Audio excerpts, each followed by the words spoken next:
Hello. कैसे हैं आप सभी? आई होप कि अच्छे होंगे और आपकी पढ़ाई शानदार चल रही होगी। चलिए, स्वागत है हमारे अपने YouTube channel arts and science academy for ICSE पर। तो इससे पहले जो हम लोगों ने पढ़ा हुआ है वो एक्सरसाइज 19B का 2 वीडियो अपलोडेड है, क्वेश्चन नंबर 1 to 8। और आज हम लोग क्वेश्चन नंबर 9 से ऑनवर्ड करेंगे, आगे की ओर सॉल्व करेंगे। तो क्वेश्चन क्या कह रहा है पहले वो देख लेते हैं। क्वेश्चन कह रहा है कि sin theta is 6/10, find the value of cos theta and tan theta। sin theta की वैल्यू दी हुई है 6/10। इसको सॉल्व करने से पहले हम लोग एक ट्रायंगल को खींच लेते हैं, क्योंकि ट्रायंगल की जरूरत पड़नी ही पड़नी है। जब ट्रायंगल को हम लोगों ने खींच लिया तो अब इसके साथ इसका नाम भी लिख लेते हैं, ए बी एंड सी। तो चलिए आगे बढ़ें। तो साइन थीटा कह रहा है, we know that sine theta, और यहाँ एक एंगल को थीटा कंसिडर कर लेते हैं, ठीक है। Sine theta equal to perpendicular by hypotenuse, ये आपको ध्यान में है।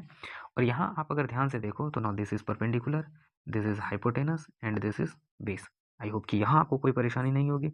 According to the question, in question sine theta is given that sine theta is equal to 6/10। Means कि क्या हुआ इसका मतलब कि perpendicular is 6 and hypotenuse is 10। तो हम लोग यहाँ लिख सकते हैं परपेंडिकुलर इज 6, हाइपोटेनस इज 10। अब आपको एक इंटरेस्टिंग बात इसमें बताना है कि आप जब देखेंगे तो बड़ा ही आश्चर्य होगा आपको जानकर। वो बातें मैं आपको लास्ट में बताऊंगा, वो बात क्या है। तो यहाँ अब हम लोग पहले हमें क्या करना पड़ेगा, bye using Pythagoras theorem base को फाइंड आउट करना पड़ेगा, क्योंकि कॉस और टेन दोनों को ही फाइंड आउट करना है। तो by using Pythagoras theorem, by using Pythagoras theorem B C का square equals to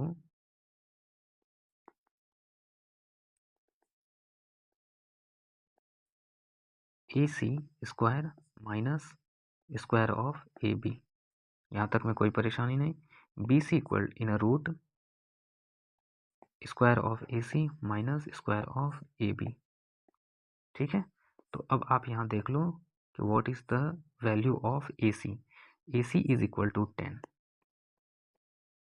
minus B C is equal to 6।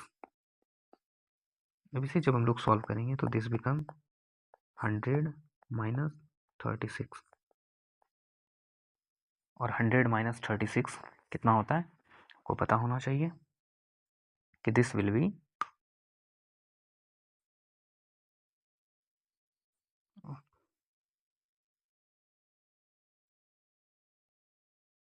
64 and this is 64 is equal to 8। अब आप ध्यान से देखो, यहाँ पहले लिख लेते हैं 64 बी इक्वल्स 8। अब यहाँ फ्रेश एक ट्रायंगल और ड्रॉ कर लेते हैं, या इसे ही कॉपी पेस्ट कर लें तो ज़्यादा बेहतर होगा, समय की बचत हो जाएगी। तो चलिए इसे कॉपी कर लेते हैं और यहाँ पेस्ट कर देते हैं। तो ये रहा हमारा नया ट्रायंगल बनकर आ गया। अब यहाँ ध्यान से देखो आप कि हमें जो मिला है वो 10, इसको अगर 2 से डिवाइड कर दें तो this become 3, this become 5 and this become 4। फिर से वही मैजिकल ट्रायंगल 3 4 5 दिख रहा है आपको, 3 4 5। इसके बारे में हम लोगों ने पहले भी पढ़ा हुआ था कि 3 4 5 ये बहुत ही ज़्यादा बार आपको मिलने वाला है, ठीक है। तो आगे चलें। तो यहाँ पहले हम लोग फाइंड आउट कर लेते हैं कि sine theta and cos theta equals to, we know that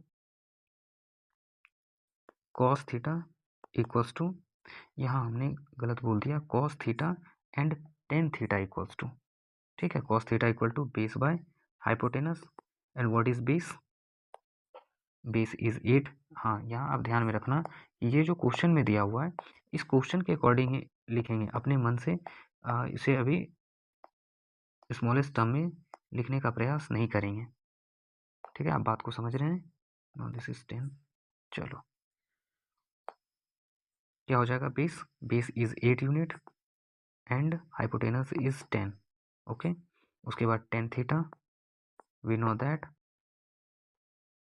तो गया इक्वल टू 4/5। उसके बाद टेन थीटा की अगर बात करें, tan theta equal to tan theta हो जाता है परपेंडिकुलर बाय बेस, और आपको यहाँ दिख रहा है perpendicular is 6 and base is 8। Now this become 3/4 according to the question में क्या कह रहा है यहाँ देख लेते हैं। cos theta plus tan theta, इसी का तो वैल्यू फाइंड आउट करना है हमें। cos theta plus tan theta, तो cos थीटा का वैल्यू कितना आया है अभी 4/5 प्लस 3/4। अब जब आगे प्रोसीड करेंगे इसे 4 और 5 का एलसीएम कितना आ जाएगा 20 and this become 16 and this become 15। Now this will B 31/20। इसे जब आप फ्रैक्शन में चेंज करेंगे तो दिस विल बी 1 यूनिट 11/20। अब आप अपने बुक में देख लेना कि आंसर क्या दिया हुआ है। उसने बुक में ये फ्रैक्शन में इम्प्रॉपर फ्रैक्शन में रखा है या मिक्स्ड फ्रैक्शन में चेंज किया है।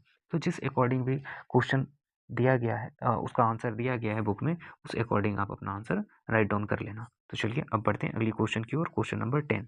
तो क्वेश्चन नंबर 10 में आंसर ट्रू एंड फॉल्स पूछ रहा है, आंसर ट्रू और फॉल्स।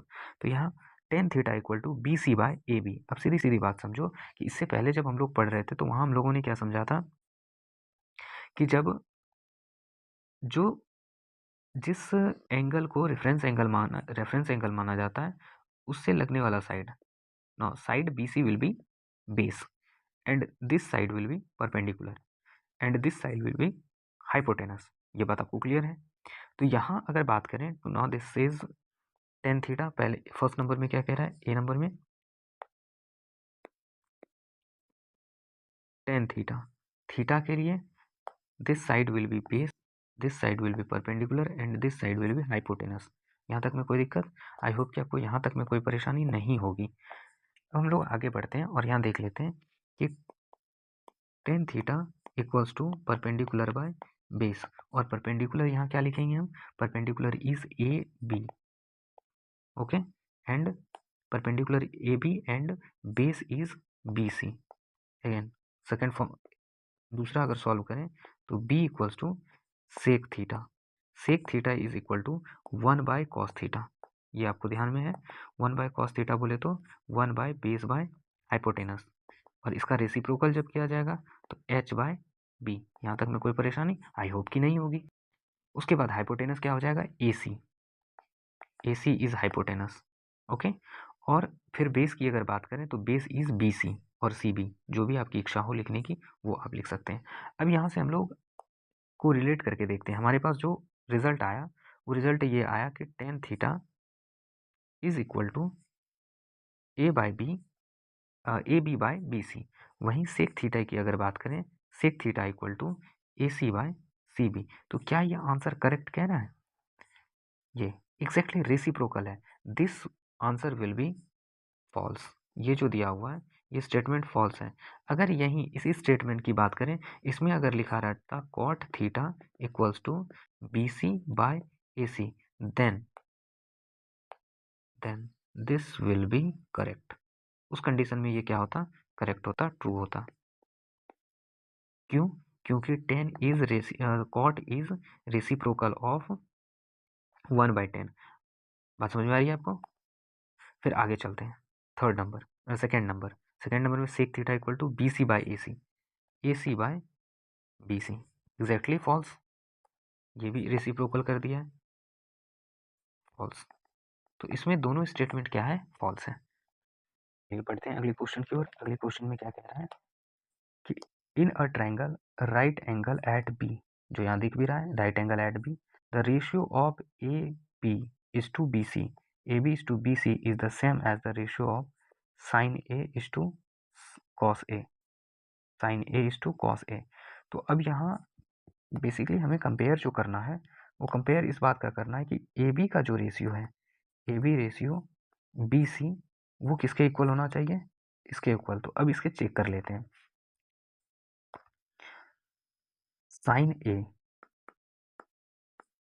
ए इक्वल्स टू, अब यहाँ ध्यान से देखो कि ये एंगल अगर थीटा है, ये इस एंगल को सॉरी ए को कंसीडर करना है ना, तो ए को कंसीडर करना है तो मीन्स कि इस एंगल की बात हो रही है।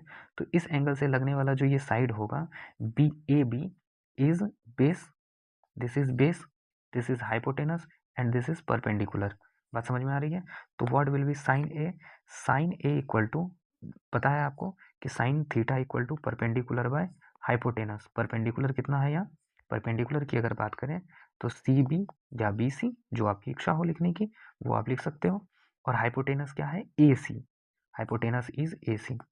ठीक उसी तरह नेक्स्ट स्टेप में जब आगे बढ़ेंगे, नेक्स्ट स्टेप में आगे बढ़े उससे पहले इसे थोड़ा नीचे खिसका लेते हैं। ठीक है, cos A equals to base by hypotenuse. तो बेस कितना है लिखा हुआ है, A B by hypotenuse A C. अब ध्यान से देखो, रेशियो की बात कर रहा है ना क्वेश्चन में, जो बात कर रहा है रेशियो की, sine A is to cos ए।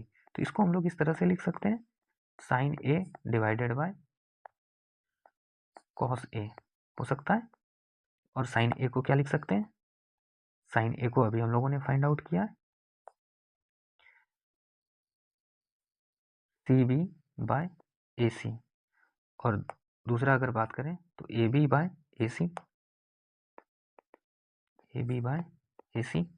अब आगे जब चलेंगे तो आपको पता होना चाहिए कि ये क्या हो जाएगा, इसका रेसिप्रोकल हो जाएगा।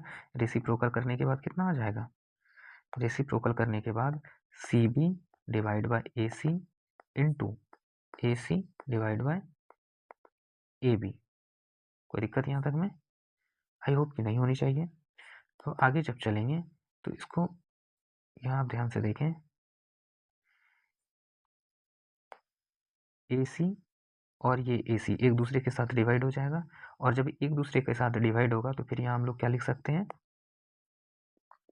सी B equal to A B. यहाँ तक में कोई परेशानी? क्वेश्चन में क्या कह रहा है कि A B equal to A B ratio B C, A B ratio B C. इसको सीधा सीधा A B by B C. ये तो sine A by cos A, इसके इक्वल तो नहीं है ये A B by B C. क्यों क्यों नहीं है इसके इक्वल? अब ध्यान से अगर देखो तो ये किसके इक्वल है, C B by A B के। तो लिख सकते हैं ये बातें हमने यहाँ जो अभी हम इसको क्लाउड के अंदर डाल रहे हैं, ये केवल आपको समझाने के लिए हमने लिखा। आप जो कॉपी में लिखेंगे, आप अपना आंसर जो कॉपी में लिखेंगे वो कुछ इस तरह से लिखेंगे। रिसाइज कर देते हैं इसे। कॉपी में जो लिखेंगे वो इस तरह से नहीं लिखेंगे। कॉपी में लिखने वाला तरीका मैं आपको यहाँ ग्रीन कलर से बता रहा हूँ। Sine A equal to cos A equals A B by B C. और फिर आगे लिखेंगे not equal to, not equal to, एक मिनट एक मिनट, ये हमने पहले की बात लिखी सी बी बाई ए सी ना, यहाँ गड़बड़ हो गया, sorry for that. C B by A B. और सीधा सीधा इसको लिखेंगे is not equal to, is not equal to A B by B C. बात समझ में आ गई आपको? तो यहाँ तक अगर आपने बातें समझ ली तो इसको लिख दो, हैंस प्रूफ हो गया। चलिए बढ़ते हैं अगले क्वेश्चन की ओर। अगला क्वेश्चन क्या कह रहा है कि हमें फाइंड आउट करना है sine phi and tan theta को। तो आप यहाँ देखेंगे ध्यान से कि एक जगह आपको दिया हुआ है थीटा और दूसरी जगह पर दिया हुआ है, सॉरी एक जगह फाई है और दूसरी जगह थीटा है। तो सबसे पहले देखो ये 14 है ये 13 है, तो ये वाला साइड हमें निकालना पड़ेगा। तो ये वाला साइड पहले निकाल लेते हैं, उसके बाद फिर आगे की ओर प्रोसीड करेंगे। या फिर पहले साइन थीटा ए नंबर को पहले सॉल्व कर लेते हैं, उसके बाद फिर उसे बी नंबर की ओर आगे बढ़ेंगे। तो sine phi equals to perpendicular by hypotenuse. And what is perpendicular? ये थीटा है, यहाँ आपको दिख रहा है, ये अगर थीटा है, ये अगर थीटा है, ये रेफरेंस एंगल है, तो इसके सामने ये वाली, ये side, now this side will be base. ये साइड क्या होगा? बेस कहलाएगा। This side is perpendicular. कोई दिक्कत? ये साइड बेस है और ये क्या है? परपेंडिकुलर। तो परपेंडिकुलर को क्या लिख सकते हैं? D C by hypotenuse. Hypotenuse बोले तो डी बी, और इसका वैल्यू भी लिख देते हैं 5/13। तो साइन 5 इक्वल टू 5/13। बात आपको समझ में आ रही है? एक वैल्यू हमारे पास निकल कर आ गया। उसके बाद बी की ओर चलते हैं। टेन थीटा, थीटे की बात हो रही है, टेन थीटा के लिए हमको क्या चाहिए, परपेंडिकुलर चाहिए और बेस चाहिए। अब यहाँ ध्यान से देखो कि ये परपेंडिकुलर, ये आपको एंगल दिख रहा है, ये थीटा है, तो थीटा से लगने वाला ये साइड, ये क्या कहलाएगा, बेस। ठीक है, ये बेस होगा तो इसके सामने लिख देते हैं, now this is base.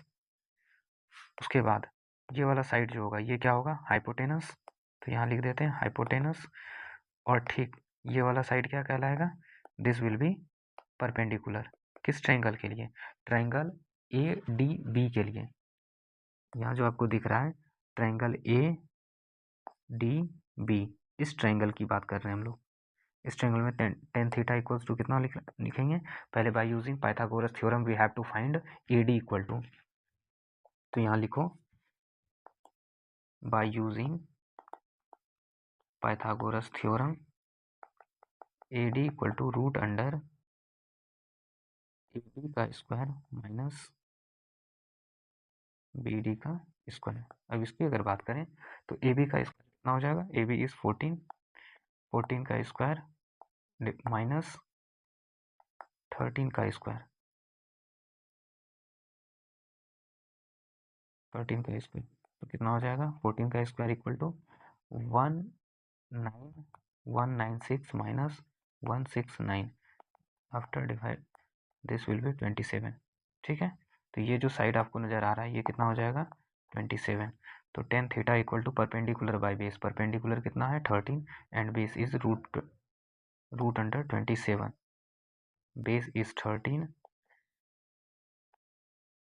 Base is 13 sorry perpendicular is 13 and base is root 27। तो आप अपने बुक में आंसर एक बार चेक कर लेना क्या आएगा, साइन थीटा इक्वल टू 5/13 आएगा और टेन थीटा इक्वल टू 13/√27। तो चलिए बढ़ते हैं हम लोग अगली क्वेश्चन की ओर। चलिए देखिए क्वेश्चन क्या कह रहा है कि A B is a right angle triangle. ठीक है, यहाँ हम लोगों ने ए बी सी डी जो है खींच लिया, ए बी सी खींच लिया है, right angle triangle, right angle at B. ठीक है, बी के पास right angle, angle A C D, angle A C D वो थीटा है। ठीक है, लिख दिया। Side A B equal to 2 unit, means कि A B equal to 2 unit दिख रहा है आपको, and side B C equal to 1 unit, ये B C equal to 1 unit. Find the value of sine square theta tan square theta. अब इसका value हमें find out करना है। ठीक है, इसका वैल्यू हमें फाइंड आउट करना है। तो अब ध्यान से देखो, टेन का वैल्यू तो हम लोग परपेंडिकुलर और बेस से निकाल सकते हैं, लेकिन साइन के लिए हाइपोटेनस की भी आवश्यकता होगी। तो साइन के लिए हमें क्या करना पड़ेगा, पहले सबसे पहले तो ये करना पड़ेगा कि इसे कॉपी करो और नीचे भी पेस्ट कर दो ताकि बार बार स्क्रॉल ना करना पड़े। ठीक है, दोनों ट्रायंगल एक ही है तो अब इसलिए ज़्यादा चिंतित मत होना।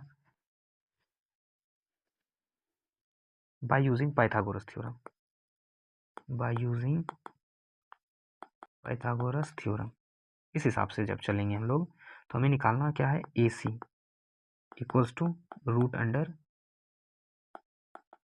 ए B square plus B C का स्क्वायर। रूट अंडर कितना है, ए बी कितना है 2 का स्क्वायर प्लस 1 का स्क्वायर। उसके बाद ए सी इक्वल टू रूट अंडर 5, तो ये वैल्यू आपके पास कितना आ गया, रूट अंडर 5। अब we know that sine theta equal to perpendicular by base, और यहाँ परपेंडिकुलर आपको क्या नज़र आ रहा है, this is perpendicular, this is base and this is hypotenuse. तो परपेंडिकुलर जो नज़र आ रहा है वो कितना है 2, और यहाँ हाइपोटेनस आपको कितना नज़र आ रहा है, hypotenuse is equal to root 5। लेकिन अब इस दोनों का स्क्वायर करना है, तो square sine square theta equal to 2/√5 का स्क्वायर, तो ये कितना हो जाएगा 4/5। बात समझ में आ रही है। ठीक उसी तरह से tan theta equals to perpendicular by base, तो परपेंडिकुलर कितना है 2 unit and base is equal to 1 unit. But इतने से तो हमारा काम चलेगा नहीं, तो 2/1 और उसका स्क्वायर तो कितना हो जाएगा 4/1 अकॉर्डिंग टू द क्वेश्चन में क्या कह रहा है, according to the question sine square theta plus tan square theta equals to what, ये तो क्वेश्चन पूछ रहा है। तो अब यहाँ से जब हम लोग चलेंगे आगे की ओर, तो देखो sine square theta equal to 4/5 है और tan square theta equal to 4/1, 4/5 plus 4/1, this will be, LCM लेंगे तो 5 आ जाएगा, 4 + 20 इक्वल टू 24/5। तो अब जब आप इसे डिवाइड करेंगे मिक्स्ड फ्रैक्शन में अगर चेंज करेंगे तो फिर ये आंसर कितना आ जाएगा इसका, 4 4 जा 20, 4 यूनिट 4/5। अब आप देख लेना कि आपके बुक में क्या आंसर दिया हुआ है, ये दिया हुआ है या ये दिया हुआ है, ठीक है। जो भी दिया हुआ है उस अकॉर्डिंग आप अपना आंसर मैच कर लेना। तो चलिए अब हम लोग अगले क्वेश्चन की ओर बढ़ते हैं। क्वेश्चन नंबर कह रहा है 13, लेकिन अब अगले क्वेश्चन को हम लोग नेक्स्ट वीडियो में सॉल्व करेंगे। आपसे हमारी रिक्वेस्ट है कि अगर आपने इससे पहले का वीडियो नहीं देखा है तो ज़रूर एक बार देखें, ताकि आपकी चीज़ें क्लियर हो जाए, कॉन्सेप्ट क्लियर हो जाए, कुछ कोई डाउट रह ना जाए। और अगर आप हमारे साथ यहाँ तक बने हुए हैं तो आपका बहुत बहुत धन्यवाद, a lot of thanks, thank you. आप हमारे साथ यहाँ तक बने इसके लिए बहुत बहुत आपका दिल से धन्यवाद। चलिए मिलते हैं फिर अगली वीडियो में।